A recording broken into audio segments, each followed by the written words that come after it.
All right, let's jump right into this explainer.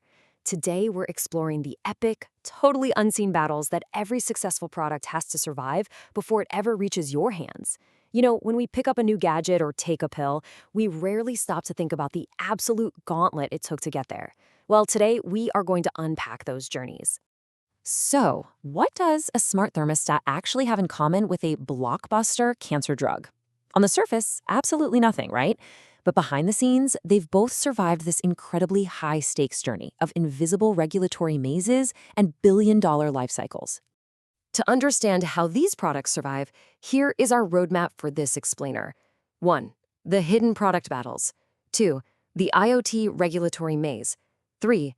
The pharma R&D gamble. 4. Surviving the patent cliff. And finally, 5. The Lifecycle playbook.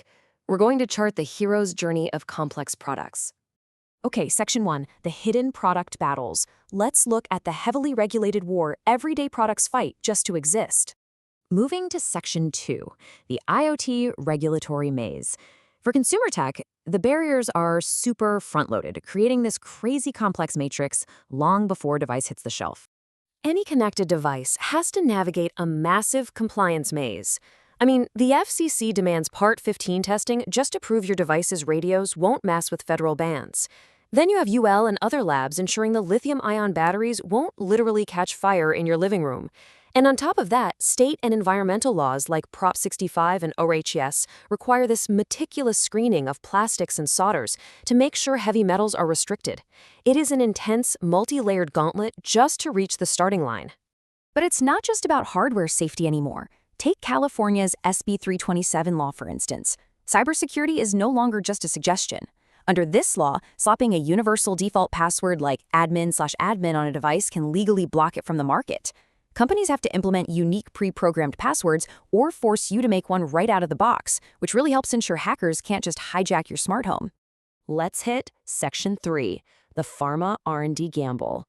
If you thought getting a thermostat approved was tough, the pharmaceutical world operates on a completely different scale of risk and reward. $2.2 billion. Yeah, billion with a B. That jaw-dropping number is the average cost to research and develop just one approved medicine. That is a staggering amount of capital to risk on a single product. And it takes over a decade of high-risk investment before a pharma company sees a single dollar of return. From the initial discovery phase in year 1, grinding through complex clinical trials around year 5, to finally, hopefully, hitting market approval by year 10. And frankly, the vast majority of candidate compounds never even make it to the end of this timeline. So, how do they combat these immense failure rates? Well, they're turning to artificial intelligence. By crunching comprehensive data with AI, companies are trying to predict the winners early on. Optimizing their project portfolios right from the start is absolutely crucial if they want to bring that massive $2.2 billion price tag down. All right, Section 4, surviving the patent cliff. Let's say a drug actually makes it. It gets approved, it helps patients, it becomes a multi-billion-dollar blockbuster. What happens when that hard-won legal protection runs out? They hit the patent cliff. This is basically a built-in kill switch, and it's an existential threat that can wipe out billions in revenue almost overnight. Once a patent expires, the market flips from a monopoly to being intensely competitive. Just to put that into perspective, the industry is currently staring down a massive patent cliff between 2025 and 2030 with about $400 billion in annual revenue at risk. It's a colossal financial shift that directly impacts the pharmacy bills we all end up paying. Now, what's really fascinating is how this cliff affects different types of drugs.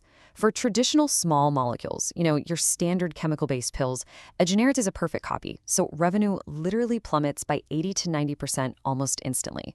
But for complex biologics derived from living cells, competitors can only create biosimilars. They're highly similar, but not identical. This creates a much gentler slope, instead of a sheer cliff, giving the original company a longer window to fight for market share. Which brings us to Section 5. The Lifecycle playbook. To survive this multi-billion-dollar freefall, successful organizations deploy masterful second-act strategies. So, pharmaceutical lifecycle management, or LCM, is way more than just a few last-minute tactics. Our source material outlines 15 unique strategies that fall into 3 distinct battle plans: developmental, commercial, and legal. By weaving these together, companies can squeeze every last ounce of value out of a product. let's look at an example from each of these pillars. First up, the developmental pillar. We have indication expansion. Think of this like discovering a brand new oil field right next to a well you're already tapping. By proving an existing drug can treat entirely new medical conditions, a company unlocks totally new patient populations. It dramatically expands their market and can even secure new method of use patents. Merck basically taught a masterclass on this with their drug Keytruda. Instead of launching broad, they proved clear value in a really narrow, well-defined lung cancer niche first. Once they had that beachhead, they relentlessly expanded across the board based on rigorous clinical data, eventually moving into dozens of other cancer types. That deliberate sequencing turned Keytruda into a juggernaut, hitting $29 billion in sales in 2023 alone. Now, over on the commercial front, a massive market-facing strategy is the Rx-to-OTC switch. Taking a prescription drug over the counter can completely revitalize an expiring brand.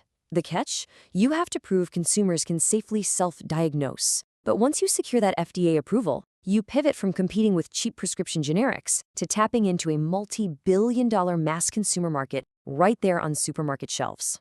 Claritin is a wild example of this. Actually, get this. The switch was initiated by a health insurer petition in 1998, entirely against the manufacturer's will. But even when forced into this pivot, Claritin leveraged its non-drowsy formulation to absolutely dominate pharmacy shelves for years after its prescription monopoly ended. Dr. Sarah Johnson really hits the nail on the head regarding why this matters. She points out that this isn't just about corporate profit. It's a delicate balance.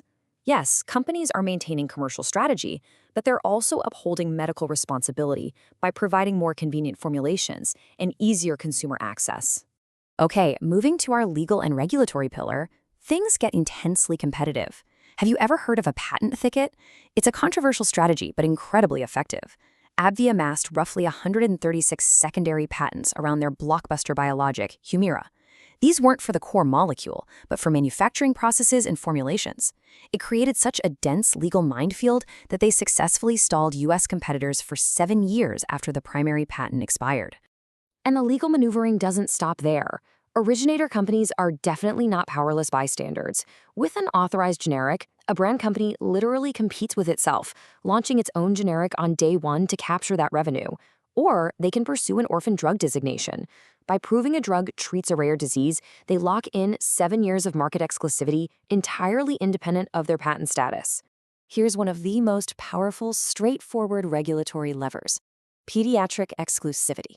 By simply completing FDA-requested studies on children, a company earns a 6-month monopoly extension. And crucially, that applies across all existing formulations of the drug. For a massive drug like Pfizer's Lyrica, just 6 extra months of legal monopoly is a gigantic financial bridge that shields them from the cliff edge.